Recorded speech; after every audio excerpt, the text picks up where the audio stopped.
तब चरवाहा उसे डांटता नहीं, वह पत्थर नहीं मारता, वह छड़ी बढ़ाता है और धीरे से उसे वापस खींच लाता है। यही चित्र परमेश्वर का है। जब हम भटकते हैं वह हमें छोड़ नहीं देता, वह पीछे नहीं हटता, वह छड़ी बढ़ाता है। भजन 23 में दाऊद मृत्यु की छाया की तराई की बात करता है।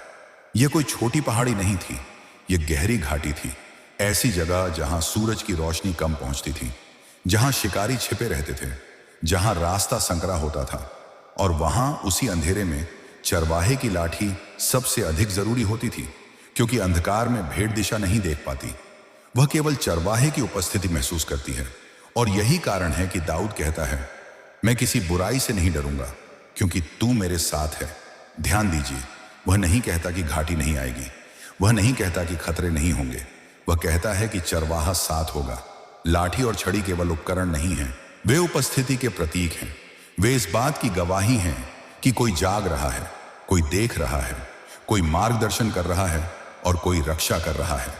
इसी कारण याकूब, इस्राएल के पितृपुरुष, अपनी मृत्यु से पहले कहता है कि मैं इस यर्दन को केवल अपनी छड़ी के साथ पार करके आया था, क्योंकि उसके पास कुछ नहीं था, लेकिन उसके पास परमेश्वर का मार्गदर्शन था।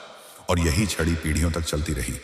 हारून ने उसे उठाया, मूसा ने उसे उठाया, दाऊद ने उसे उठाया और अंततः वही अधिकार यीशु में प्रकट हुआ। लेकिन यीशु ने कभी लकड़ी की लाठी नहीं उठाई, उसने लोगों को छुआ, उसने आंखों पर हाथ रखा, उसने बीमारों को छुआ, उसने मरे हुओं को पुकारा। उसकी उपस्थिति ही पर्याप्त थी, क्योंकि वह स्वयं महान चरवाहा था। और उसने कहा कि मेरी भेड़ें मेरी आवाज पहचानती हैं। वह उन्हें नाम लेकर बुलाता है, वह उनके आगे आगे चलता है और वह उन्हें अनंत जीवन देता है। आज भी दुनिया भेड़ियों से भरी हुई है, आज भी घाटियां अंधेरी हैं, आज भी भटकाव मौजूद है, लेकिन चरवाहा अभी भी जाग रहा है। लाठी अभी भी उठी हुई है, छड़ी अभी भी बढ़ाई जा रही है। और यही कारण है कि जब हम टूटे होते हैं तब भी शांति मिलती है, क्योंकि कहीं ना कहीं हमें पता होता है कोई हमें थामे हुए है।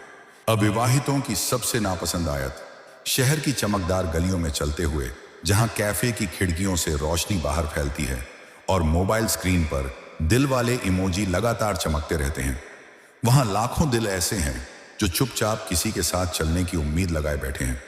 क्योंकि अकेलापन केवल खाली कमरे में नहीं रहता, वह भीड़ के बीच भी महसूस होता है। और यही वह जगह है जहां वह आयत अक्सर सामने आती है जिसे बहुत से अविवाहित मसीही सुनना नहीं चाहते। अविश्वासियों के साथ असमान जुए में न जुटो। यह वाक्य छोटा है, लेकिन इसका भार भारी है। और जब कोई पहले प्यार में पड़ चुका होता है, जब बातचीत देर रात तक चलती है, जब संदेशों में अपना